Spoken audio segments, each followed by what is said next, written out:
पंचतंत्र में आज की कहानी जादुई पतीले की है। सालों पहले पीतल नगर में किशन नाम का एक किसान रहता था। वह गांव के एक जमींदार के खेत पर काम करके किसी तरह अपना घर चला रहा था। पहले किशन के भी खेत थे, लेकिन उसके पिता के बीमार होने के कारण उसे अपने सारे खेत बेचने पड़े। मजदूरी में मिलने वाले पैसों से पिता का इलाज कराना और घर का खर्च चलाना मुश्किल हो रहा था। वो हर दिन सोचता कि कैसे घर की स्थिति को बेहतर किया जाए। आज भी इसी सोच के साथ किशन सुबह सुबह जमींदार के खेत पर काम करने के लिए निकला। खुदाई करते समय उसकी कुदाल किसी धातु से टकराई और तेज आवाज हुई। किशन के मन में हुआ कि आखिर ऐसा क्या है यहाँ। उसने तुरंत उस हिस्से को खोदा तो वहां से एक बड़ा सा पतीला निकला। पतीला देखकर किशन दुखी हो गया। किशन के मन में हुआ कि ये जेवरात होते तो मेरे घर की हालत थोड़ी सुधर जाती। फिर किशन ने सोचा कि चलो अब खाना ही खा लेता हूँ। किशन ने खाना खाने के लिए अपने हाथ की कुदाल उस पतीले में फेंक दी और हाथ मुंह धोकर खाना खाने लगा।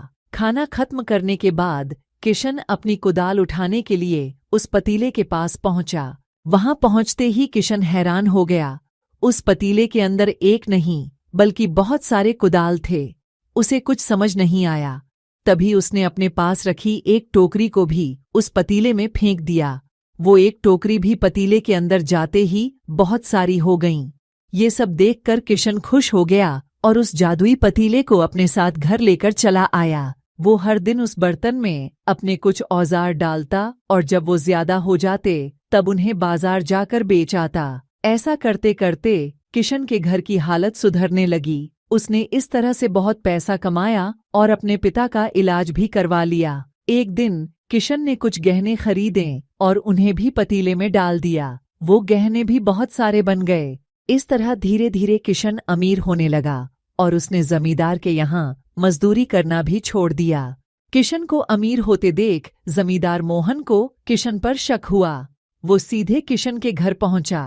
वहां जाकर उसे जादुई पतीले के बारे में पता चला। उसने किशन से पूछा, तुमने यह पतीला कब और किसके घर से चुराया? डरी हुई आवाज में किशन बोला, साहब, ये पतीला मुझे खेत में खुदाई के समय मिला था। मैंने किसी के घर चोरी नहीं की है। खेत में खुदाई की बात सुनते ही जमींदार ने कहा, यह पतीला जब मेरे खेत से मिला तो यह मेरा हुआ। किशन ने जादुई पतीला ना लेकर जाने की बहुत मिन्नतें कीं, लेकिन जमींदार मोहन ने उसकी एक नहीं सुनी। वो जबरदस्ती अपने साथ वो जादुई पतीला लेकर चला गया। जमींदार ने भी किशन की ही तरह उसमें सामान डालकर उन्हें बढ़ाना शुरू कर दिया। एक दिन जमींदार ने अपने घर में मौजूद सारे गहने एक एक करके उस पतीले में डाल दिए और रातों रात बहुत अमीर हो गया। एकदम से जमींदार के अमीर होने की खबर पीतल नगर के राजा तक पहुंच गई। पता लगाने पर राजा को भी जादुई पतीले की जानकारी मिली। फिर क्या था, राजा ने तुरंत अपने लोगों को भेजकर जमींदार के यहाँ से वो पतीला राजमहल मंगवा लिया। राजमहल में उस जादुई पतीले के पहुँचते ही राजा ने अपने आसपास मौजूद सामान को उसमें डालना शुरू कर दिया। सामान को बढ़ता देखकर राजा दंग रह गया। ऐसा करते करते आखिर में राजा खुद उस पतीले के अंदर चला गया। देखते ही देखते उस पतीले से बहुत सारे राजा निकल आए। पतीले से निकला हर राजा बोलता, मैं पीतल नगर का असली राजा हूँ। तुम्हें तो इस जादुई पतीले ने बनाया है। ऐसा कहते कहते सारे राजा आपस में लड़ने लगे और लड़कर मर गए। लड़ाई के दौरान वो जादुई पतीला भी टूट गया। जादुई पतीले के कारण राजमहल में हुई इस भयानक लड़ाई के बारे में नगर में सबको पता चल गया। इस बात की जानकारी मिलते ही मजदूर किशन और जमींदार मोहन ने सोचा, अच्छा हुआ कि हमने उस जादुई पतीले का इस्तेमाल सही से किया। उस राजा ने अपनी मूर्खता के कारण अपनी ही जान ही ले ली। कहानी से सीख। इस कहानी से हमें दो सीख मिलती हैं।